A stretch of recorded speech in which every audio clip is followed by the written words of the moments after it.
Hello there, welcome and thanks for joining us for the APC 25 Industrialising Net Zero Automotive Technology webinar.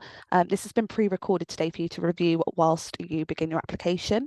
If you have any questions at all, you can contact support@iuk.ukri or you can contact info@apcuk.co.uk. We will have a follow-up question and answer Q&A session on the 16th of January after the competition has opened, but this is just for you to refer to and support you in beginning your application. You can request PDF copies of these slides by contacting our customer support team. And we also have a really useful YouTube link that you can go and visit on our Innovate UK YouTube channel, which gives you lots of information and resources around your application and the process involved. So today on this call with us, we've got Zoe Hall, who's Head of Competitions and Projects at APC, Nikhil Tozar, who is the Programme Planner at APC, and Charlotte Fleetwood, who is the Value for Money at Department of Business and Trade. My name's Kelly McGrath, and I'm the Competition Manager for this competition here at Innovate UK. And I'm also joined by Rachel Evans, who's also the Competition Manager for this competition here at Innovate UK. So Innovate UK is the UK's innovation agency. We're here to drive productivity and economic growth by supporting businesses to develop and realise the potential of new ideas, and including those from the UK's world-class research base. Our mission is to help UK businesses grow, and this is through the development and commercialisation of new products, processes and services, and we're supported by an outstanding innovation ecosystem that is agile, inclusive and easy to navigate.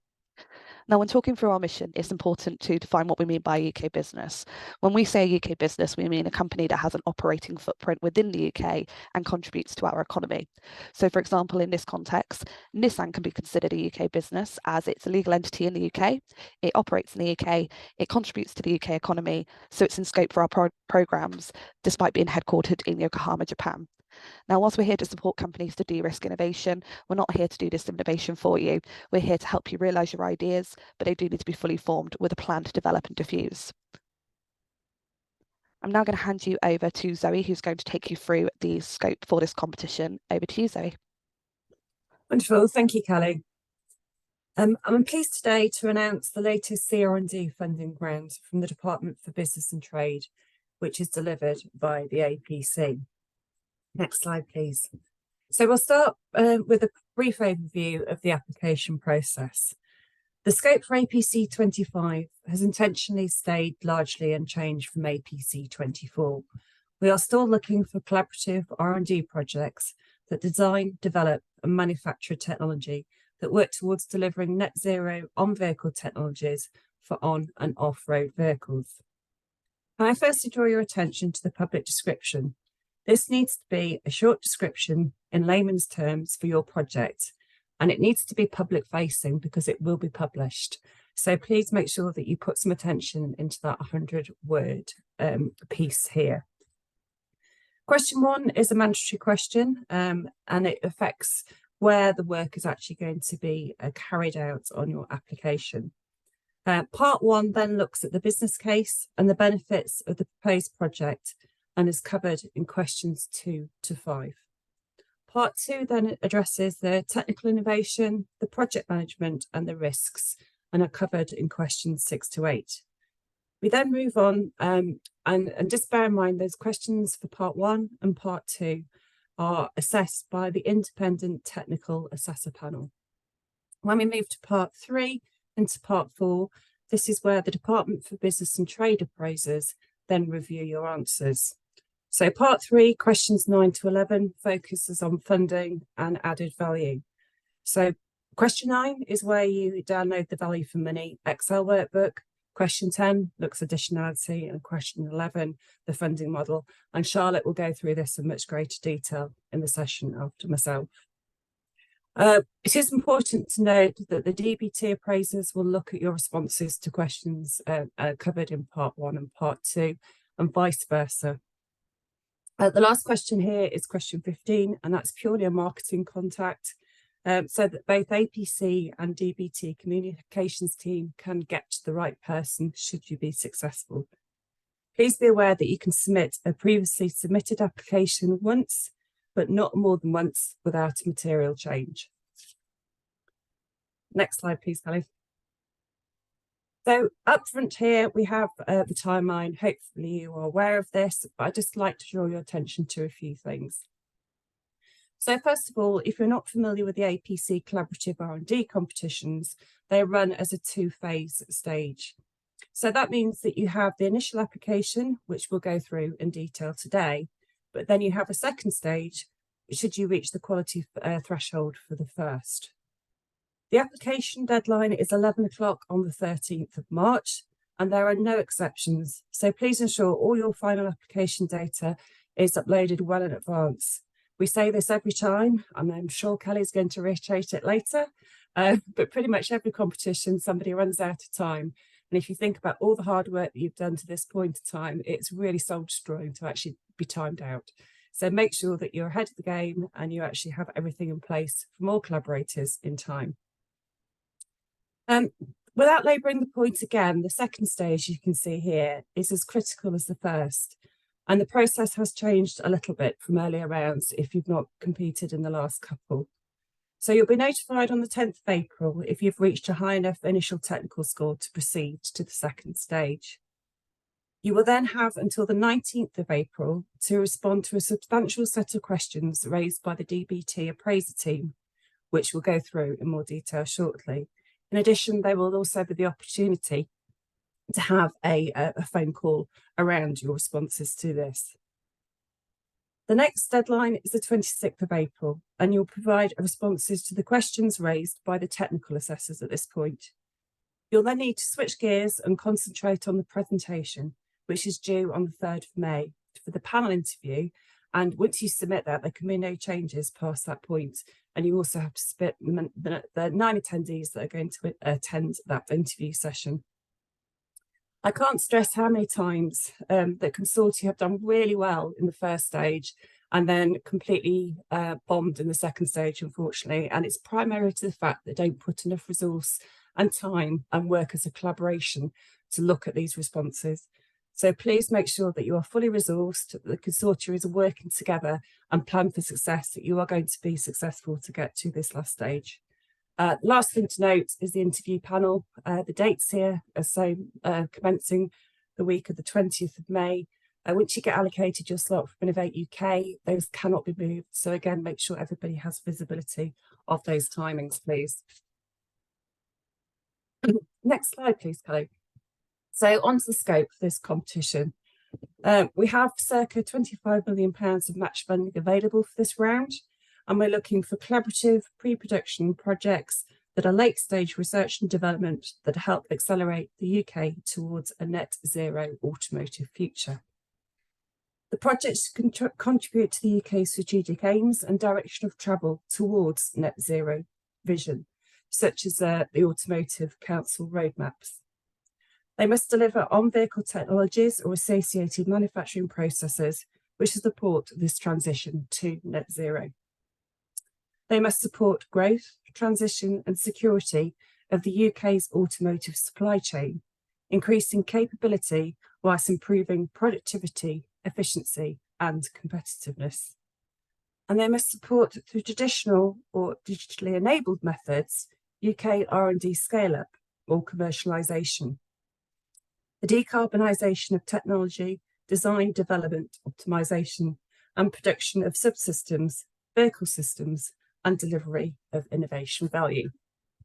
Now, I know digitalisation can be considered somewhat of a buzzword. So we and the wider industry recognise that UK has a strong digital capability, and anchoring these technologies and skills could deliver net zero products with greater value, faster and cheaper. Therefore, we've provided a framework tool identifying key steps to the digital transformation journey for the automotive supply chain. It should therefore then help you to identify where your digital maturity levels are and inform you of your R&D and innovation requirements that could then become part of this competition and become part of your project. That link will be on the APC website from January, so please take a look at that to help you. And of course, do speak to the APC. In addition, as you can see on the screen, your proposals must be UK based, they must be late stage R&D, they must be collaborative, they must be match funded, they must be automotive specific in the first instance, but obviously if there is some cross-sector utilisation, that is obviously beneficial. And then also just the last bullet point there, ensure that projects provide both upskilling, reskilling and sharing knowledge into the UK. Next slide, please. So as the APC platform is supported by the Auto Council, the projects must align with strategic technologies as identified in the Auto Council roadmaps. And you can see these on the slide on the left-hand side.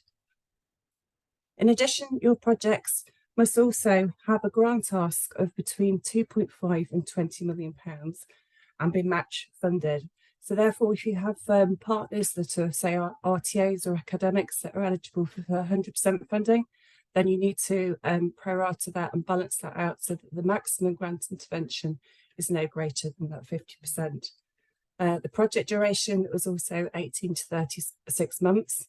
So if you have a project that you think falls into all the other scope requirements, but is either below or above that 2.5 and 20 million grant ask, or a slight deviation on the project, do contact the APC and they'll tell you whether you're able to proceed. In addition, there must be a clear reach market at the end of the project, and as a result, therefore, must contain either a vehicle manufacturer or a tier 1 supplier, and also they must contain an SME. Next slide, please. So now on to the questions specifically. As mentioned earlier, question 1 simply asks the location where the work is carried out. So we won't dwell on that too much, but note it's where the work's been carried out, not where your company is headquartered.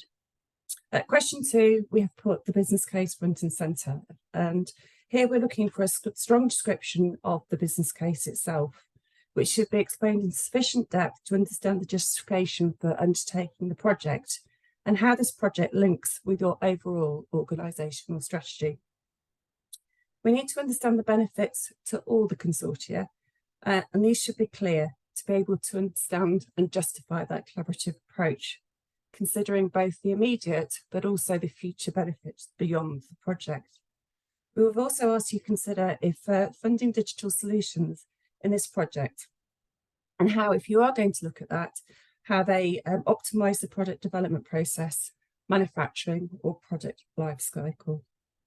A useful bit of advice here is probably outline the response to this question in the first instance, but actually make sure that you write it right at the end, because you need to make sure it gives you a holistic picture once you've completed the application totally. So I would suggest bullet point it, straw man it, but actually write it once you've completed all the other questions. On to question 3 and the market. So here we're looking for a well-researched and understood market descriptor on how the project bridges these gaps. So you'll need to explain how you bring this technology to market and exploit its commercial potential. You need to look at the scale, the geography and dynamics of the market and evidence your workings and calculations if you've applied them. You need to look at the market strategy, including any barriers of which you will have to come to be able to enter the market, and who your competitors are and how you will manage this challenge. Typically, this question is answered poorly, and that's primarily because the evidence base is not there. And a good thing to do here is to link to the APC roadmaps, and you can spot the gaps that you're trying to bridge by having this successful project. So good thing to add into question 3 here. Right, next couple of questions are around benefits. So we have a separate question around consortia benefits and the external benefits. So just make sure that you have a differentiator in your responses to here. So question 4 is around the supply chain benefits. And we're looking for significant supply chain benefits and what your strategy within this for this project is. Evidence again is crucial. You'll get higher marks if you're able to evidence how you are going to anchor, grow, significantly improve the productivity and competitiveness of the supply chain, And if you've got target customers or suppliers that you've already looked at that will be impacted by this project, then please identify them here. It's worth noting that if you pass initial assessments and progress to the second stage of assessment, then the supply chain question, you will need to store a score of 60% or greater to actually be eligible for funding. Use the appendices wisely here. So perhaps put in something like a supply chain or a value stream map. As I say, identify any potential suppliers, look at the gaps in the current supply chain, how you propose to bridge those. What we'd say, and I'm sure Charlotte will reiterate shortly, do not include your supply chain numbers in your value for money spreadsheet. These will be taken out straight away and they're calculated separately. So it's just worth noting that, because we do get several applicants over each round that try and do that, and it's a waste of time. So question 5, and this is where we're going to give you the opportunity to showcase the benefits of collaboration. And this switches the perspective from the previous one to look at the benefits of working as a collaborative consortia. So you need to explain here why the consortia is essential to deliver this project, and explain the knowledge that will be shared as a result between the partners. You want to look at the impact on resources and consider both personnel and facilities and the skills that you have within the consortia. How the project will unlock technical and commercial opportunities beyond the core aims of the project, potentially what future applications they're going to be, what opportunities for wider R&D activities, and how you'll disseminate the outcome into the public domain. Again, concentrate on automotive, but if there is cross-sector utilisation, then please do inform us at this point in time. Again, provide data, provide evidence, keep your answers brief, and use the appendices wisely. So question 6, technical approach and innovation. You'll be not surprised here to learn that this question is critical to the technical assessors. So here you're looking at providing a technical overview of how you're going to approach the project.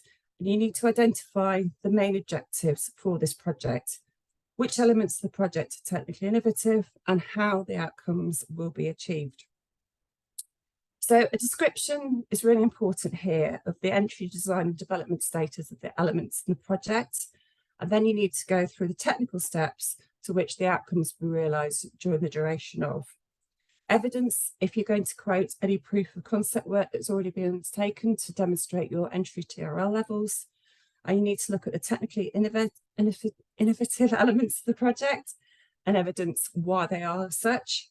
How the resulting technologies compare to best in class. You're using or proposing to use digital tools and techniques. Again, check the APC website, but put your answers to support this here. Look at any test and val that you're going to do, and also any expecting IP.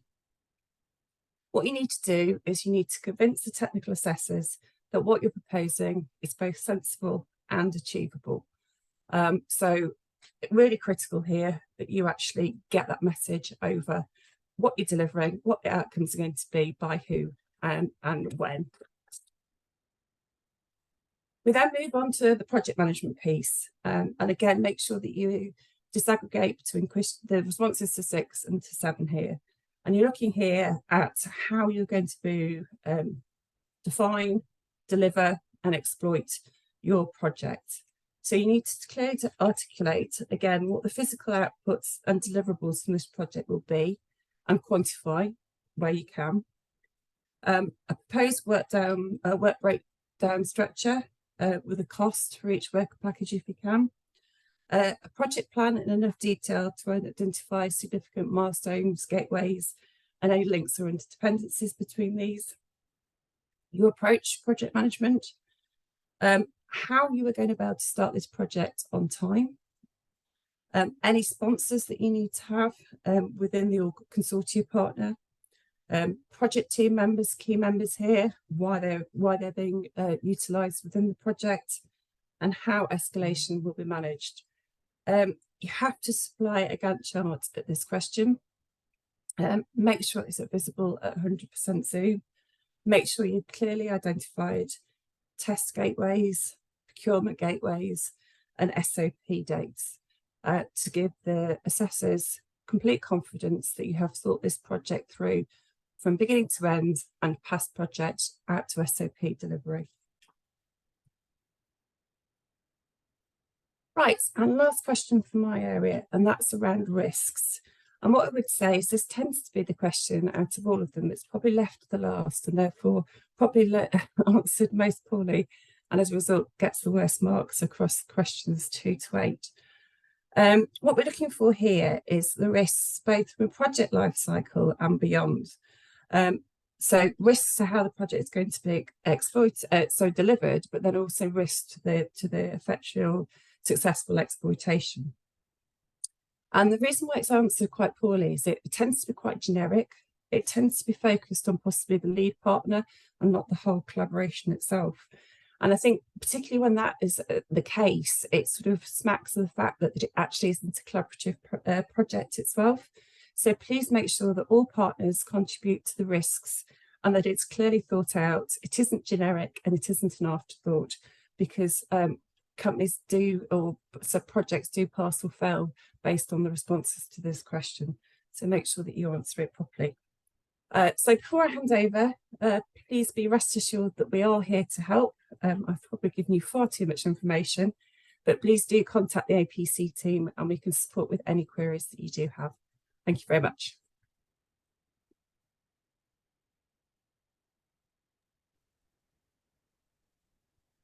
Should we hand over to Charlotte now? Charlotte Fleetwood from DBT, who's going to take you through the value for money guidance. Over to you, Charlotte. Yeah, hi there, thank you. Can we move to the next slide? Perfect. Yeah, so my name's Charlotte and I work at the Department for Business and Trade, and my role is to look at the value for money side of the APC 25 bids. Next slide, please.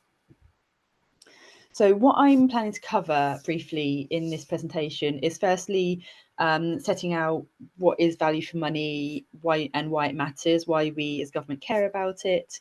Secondly, to help you understand what information and evidence we need to see from you to be able to make a robust assessment of value for money.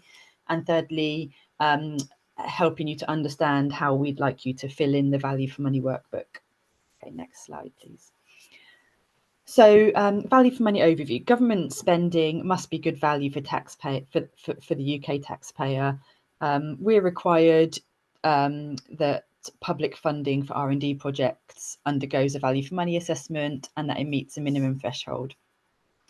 So we in DBT determine each project's value for money based on a benefit cost ratio, based on the information that you provide us.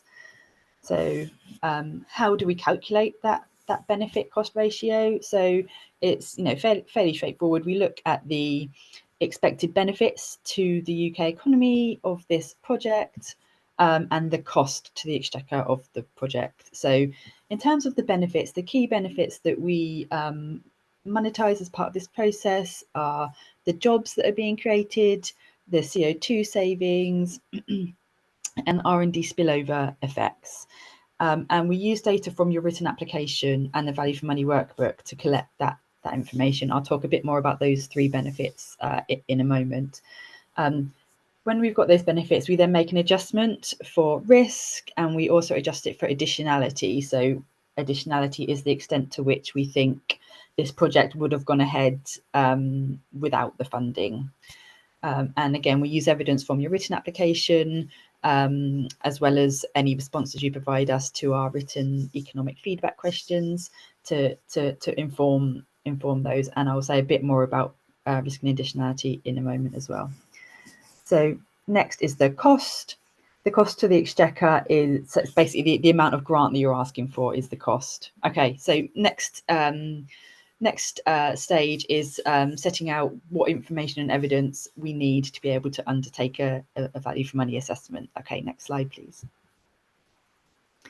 Excellent. So what we've got here is a table which just sets out what information we use and where we find it, basically. So in the written application, there's questions in this around additionality. So within the written application, we expect to see an explanation of why APC funding is necessary, why you need this particular amount of funding. 50% is the maximum, but less is better if you think about it in terms of the benefit and cost ratio. So as well, in the written application, we'd also expect you to explain the project benefits and explain the risks and mitigations in a similar way to how Zoe just explained. The next thing that we look at is the value for money Excel workbook. So this is an Excel spreadsheet with a few different tabs in it. And in here, we ask for you to quantify the benefits and include, you put the numbers in the spreadsheet and you use the written application to evidence them and explain how you've estimated them. So while it's really important that we've got the numbers, it's also really important that we understand how you've estimated those numbers and where they've come from. So please make sure you explain those numbers in your written application. The third sort of set of documents is the appendices. Again, please provide further evidence to justify your claims and the figures that you've set out in the Excel spreadsheet.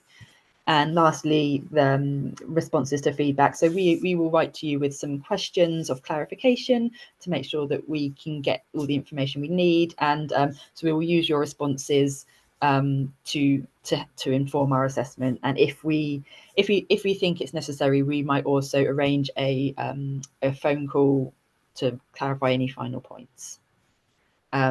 So all four parts of the application that I've set out here need to complement each other and support each other. And we will sort of review all of them as part of our value for money assessment. Okay, next slide, please. So what we're looking for is a logical narrative explaining why the reported benefits and costs are reasonable. So, explain where the benefits have come from, why you think that it's reasonable that they're going to be achieved. Details of your calculation methods, including any assumptions. We need to be able to understand how you've got to the figures that you've got to in order for us to be able to use them in our assessment. And again, please provide any supporting evidence and documentation to validate the information that you provide. We'll talk a bit more about that in a moment. So evidence might be diagrams, tables, there might be some internal documents that help to explain your sort of additionality argument or why you need funding. There might be a letter of support, or a letter that helps to justify some of your points. Please make it clear and easy to follow. We don't want reams and reams of information. We just want the key information that's going to help support the figures that you've given us. So if we don't have sufficient evidence and we've given you the opportunity to sort of provide it through our written feedback, we're not going to be able to sufficiently. We're not going to be able to use it properly in our assessment, and so ultimately the application could score lower. Okay, next slide, please. Okay, so this slide, I'm going to briefly talk through the key benefits that we're interested in and what we're expecting to see from that.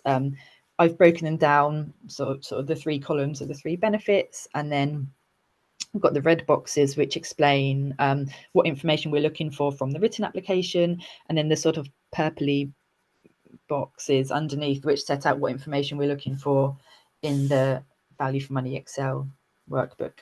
So in terms of R&D spillovers, so when an organisation undertakes R&D activity, it's not just the organisation themselves that benefit. R&D tends to spill over outside of the organisation and outside of the sector to provide wider benefits to society.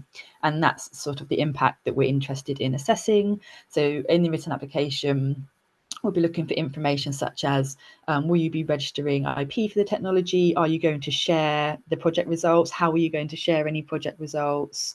Do you feel that there'll be other firms or industries benefiting? Please explain, if this technology has applications outside of the sector. So how and where will the technology and knowledge be used?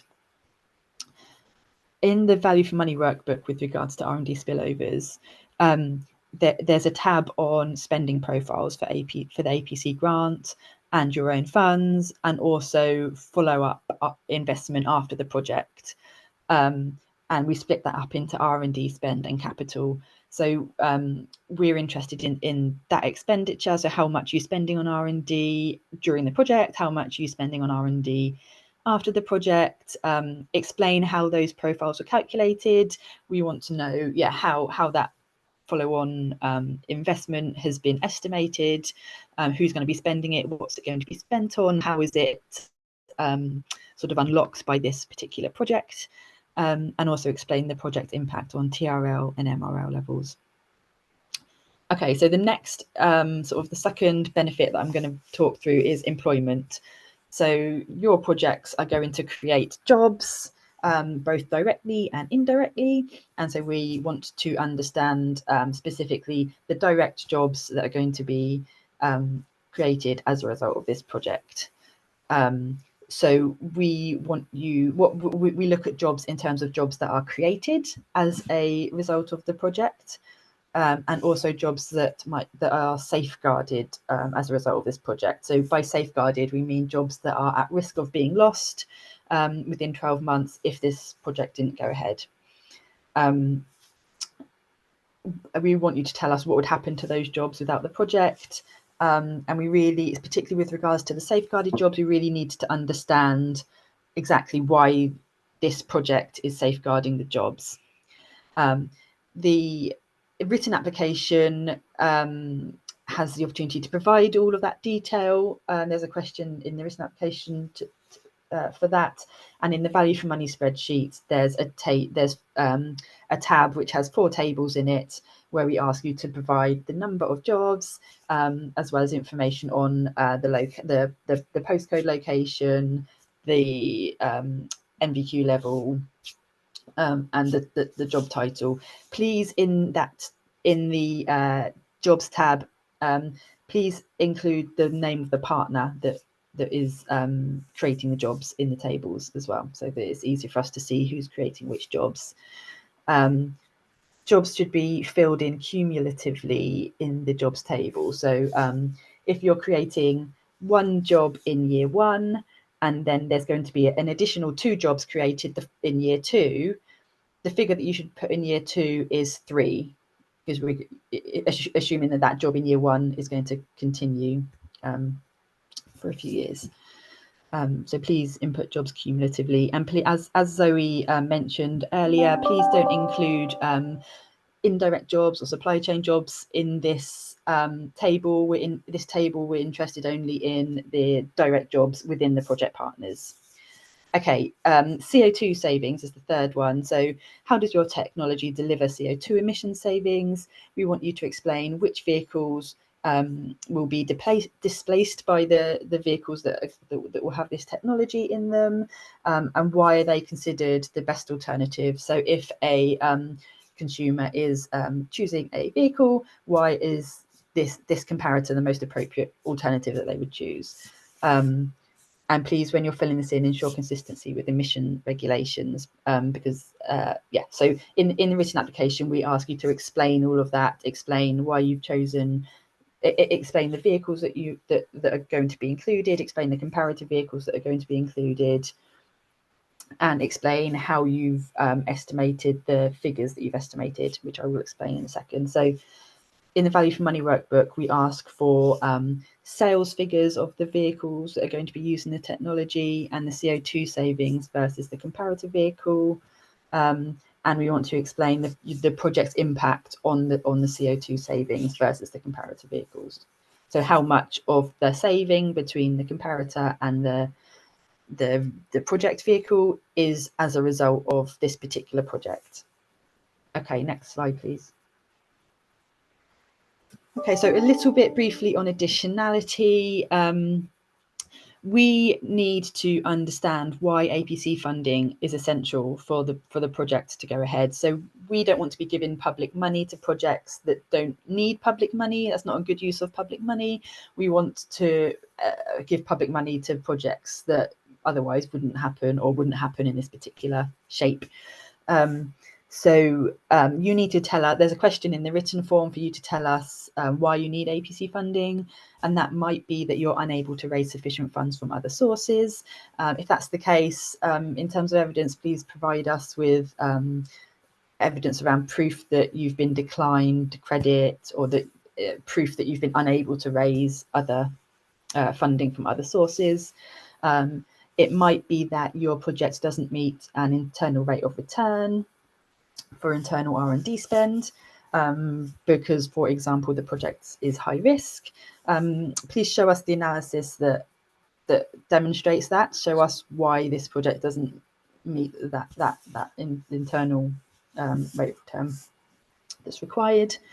It might be that there is, within the organisation, there might be internal competition from a lower cost location.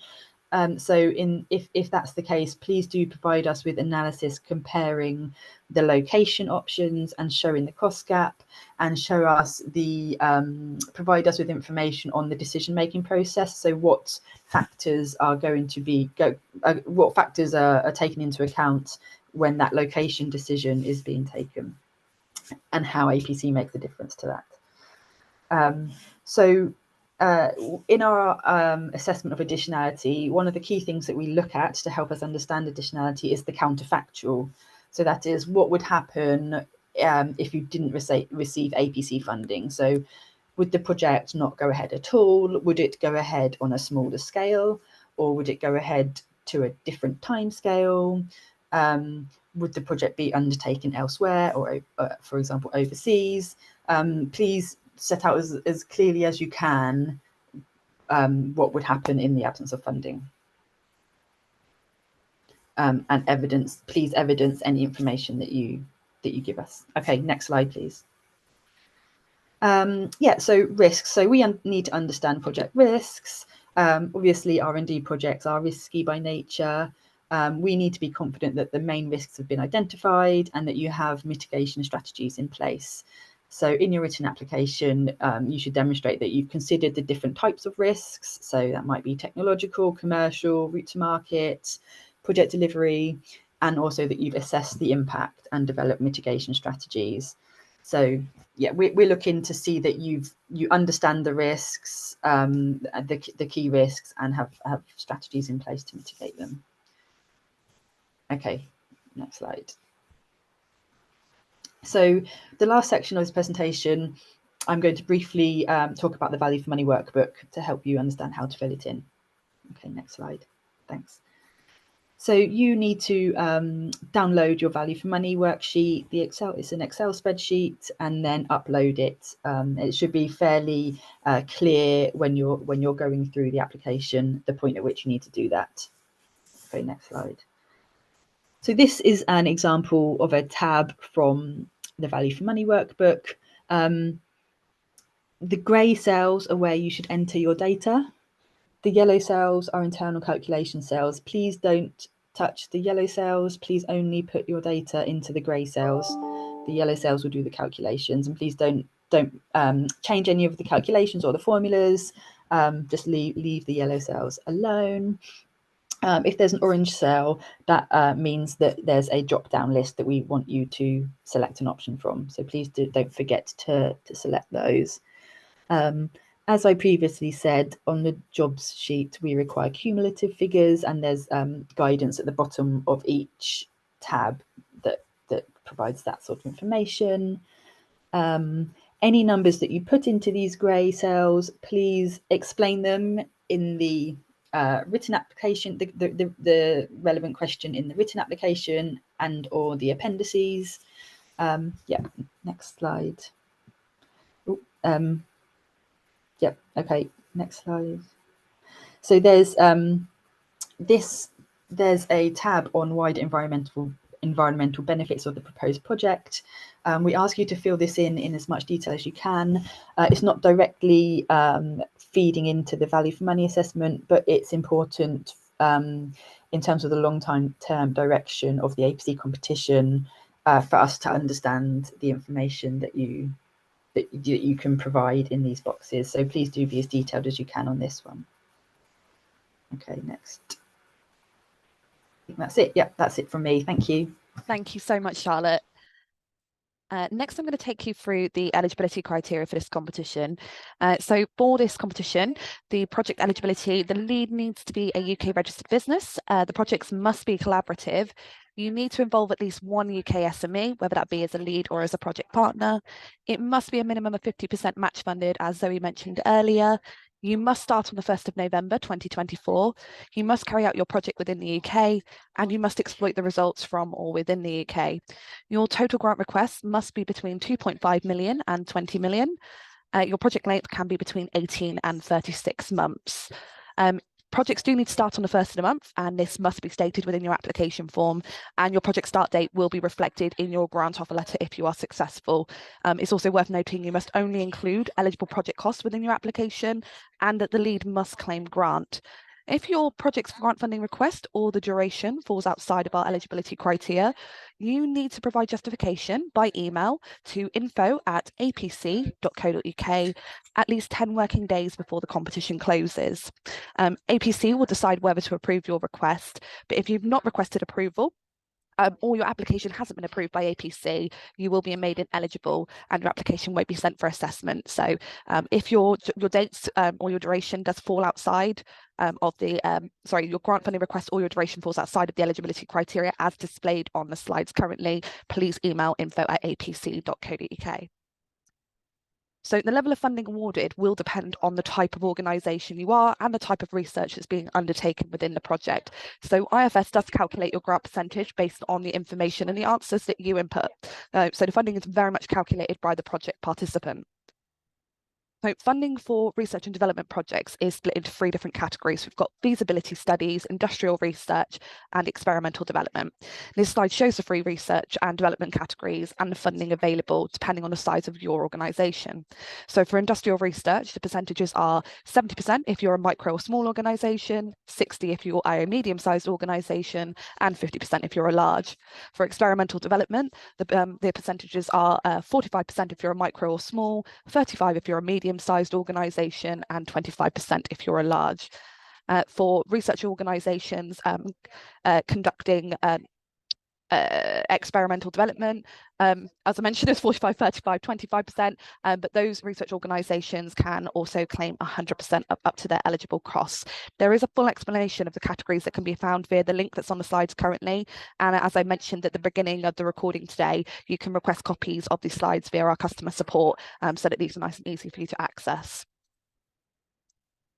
So the project cost categories that we have available for you to complete are as follows. We have labour, overheads, materials, equipment usage, subcontractors, travel and subsistence, and other for any of those other costs that you cannot categorise. You can review more information on the cost categories by visiting our YouTube channel. I mentioned it again earlier in the briefing. It's a really handy resource. There's lots of information available on there, but it actually goes through each of the project cost categories in more detail and gives you a bit more understanding of how you can complete this. You can do this by visiting youtube.com/Innovate UK. So a full financial review will be conducted on your organisation as part of the subsidy control regime. We do need assurance that you're going to meet your financial obligations when they fall due and that your organisation will function without the threat of liquidation for the foreseeable future. You should therefore ensure that your organisation is eligible before you submit an application. However, if you are at all unsure, we ask that you seek independent legal advice. There is further information available on our website, and of course you can contact our customer support if you have any questions. And again, there's a link on this slide here which connects to the Subsidy Control Act information, so you can review this in a little bit more detail. I really do encourage you to check out the YouTube channel. There's lots of helpful resources on there. If you have an outstanding final claim or an independent accountant report, on a live Innovate UK project, you're not eligible to apply as a project partner or as a lead to this competition. If you've applied to a previous competition but didn't make a substantial effort to exploit that award, or you fail to comply with the grant terms and conditions, then we will not award you any further funding. This slide is an overview on our rules around previously submitted applications. So this competition does allow you to submit a previously submitted application. And what this means is that it is not materially different from one that you've submitted previously, but it can be updated based on assessor feedback. You can make a maximum of 2 submissions to Innovate UK with any given proposal. And if Innovate UK judges that your proposal is not materially different from your previous proposal, it will be counted towards this maximum. Now, these are the key dates to bear in mind for this competition. So we went through all of these earlier, so this is just a brief recap. So the competition opens on the 15th of January 2024. We've got our pre-recorded briefing event today, which will be available on the dates tab on IFS. And then we have a follow-up live Q&A session on the 16th of January. So you'll have the opportunity to ask any questions relating to the scope of the questions or the value for money form that Charlotte went through earlier today. Submission deadline for this competition is on the 13th of March 2024 at 11 AM, no later. It is really important to note that the submission deadline is absolutely in stone. It cannot be changed for any reason, and IFS will automatically close at 11 AM 01, so your application won't be submitted. And as Zoe mentioned earlier, it would be really, really disheartening to go through all of that hard work, get to the point of submitting, and then just miss it just at the final sort of moment. And it's also worth mentioning there are lots of things that can be outside of your control, whether it be your laptop runs out of battery, your Wi-Fi goes down. We really strongly implore you to submit nice and early for this reason, and just to avoid any last minute technical issues. Generally on deadline days, website traffic can be quite high, so do keep this in mind. As Zoe mentioned, there's interviews within this process, so we ask you to keep a block in your diaries for between the 20th of May and the 24th of May 2024. Once the interview dates and invitations are sent to you and the timings are created, they can't be changed for any reason. So I encourage you to block out this week in its entirety, just so that you're available. And then we'll inform you via IFS on the 1st of July 2024. So we're actually able to track site usage and submission uploads. I do love this slide. It's a fun one to look at. This table shows the number of applicants submitting their proposals each hour leading up to the previous noon deadline. It is 11 AM now. As you can see from the example on the slide, the majority of the applicants did leave it to the last final moments. We strongly advise against this. Submit nice and early, in good time. Customer support can help you resolve any technical issues that you may have, but only if they're contacted before the deadline. As I mentioned, the deadline is absolutely set in stone, and once it's passed, your application cannot be submitted. If you are having any difficulty, please reach out to customer support, and I'll have more information on their contact details nearer the end of the briefing. Now, if you're successful following the assessment phase of this process and through your interviews, you will then be allocated a point of contact within our project setup team, and there will be a further 8 steps to complete as listed here on the slide. Now, it is worth noting that work can only commence on the project once you've signed and returned your grant offer letter. And moving into additional support. So I mentioned earlier the Innovate UK YouTube channel that we have. Really recommend that you subscribe to this. The link to the application assessment process can be found here, the cost categories, absolutely everything to support you in completing your application. And I do really encourage you to go and take a look at this. As I mentioned, you can request copies of these slides from customer support. So if you'd like to have those, reach out to customer support via email and they will send them out to you. So you've got the links to be able to click on. Now, here at Innovate UK, we are on a mission to embed equality, diversity and inclusion in absolutely everything we do, both internally and externally. Now, we truly believe that great ideas can and do come from everyone and anyone, and that diversity in its many forms really does matter. Evidence that shows that diversity and inclusion within businesses does contribute to enhanced innovation, satisfaction, performance, and ultimately to commercial success. So if you'd like any support, please contact our customer support team on the contact details as shown here on the slide. Their opening hours for the phone lines are 9 till 12 and 2 till 5, Monday to Friday. But of course, if you want to contact them outside of these hours, you can use the email address. These are also the contact details for if you'd like copies of the slides in PDF format. So if you were to reach out to Diversity and Ability, this slide just sort of gives you an overview of what to expect once you've reached out. So first you'll contact our customer support team using the details previously provided, telephone or email as your preference. We do recommend that you do so as early as possible, simply so it gives us enough time to give you the support that you need. Together with customer services, next you will complete a request form which will be sent to our partner Diversity and Ability, and you can do this with customer support or you can do this on your own. It's entirely up to you. It's about giving you the support that you need, so we'll allow you please lead us on this. Diversity and Ability will conduct a discovery conversation with you and make some reasonable adjustment recommendations. As a result, They will organise and deliver some bespoke, reasonable adjustments for and with you. So for example, it could be anything from time management, it could even be spell checking your work, even reading through the questions, just to name a few. And then finally, you'll need to submit your application. Once again, we need to make sure that you do this in plenty of time. The deadline is absolutely set in stone and no extensions can be granted under any circumstances. So if you would like some support, we recommend that you get in touch as soon as possible, just so there's ideally a lot of time for us to help you, but certainly well in advance of the competition close date.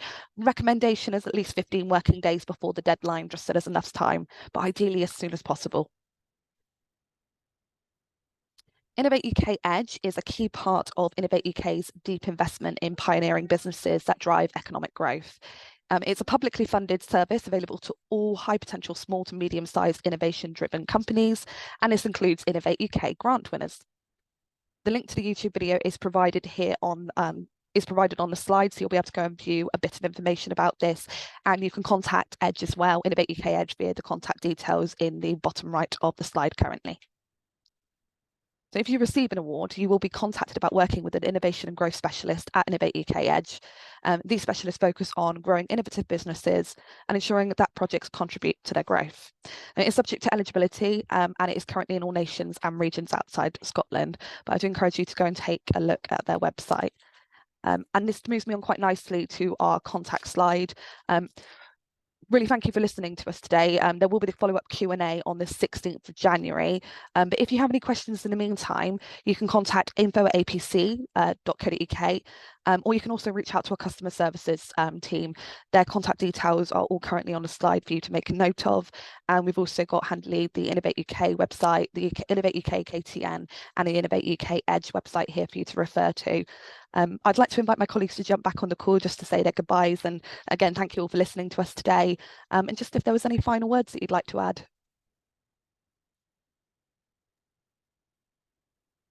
Welcome back, Charlotte. Hi, yeah, nothing to add from me. Thanks very much, Kelly. Thank you, Zoe.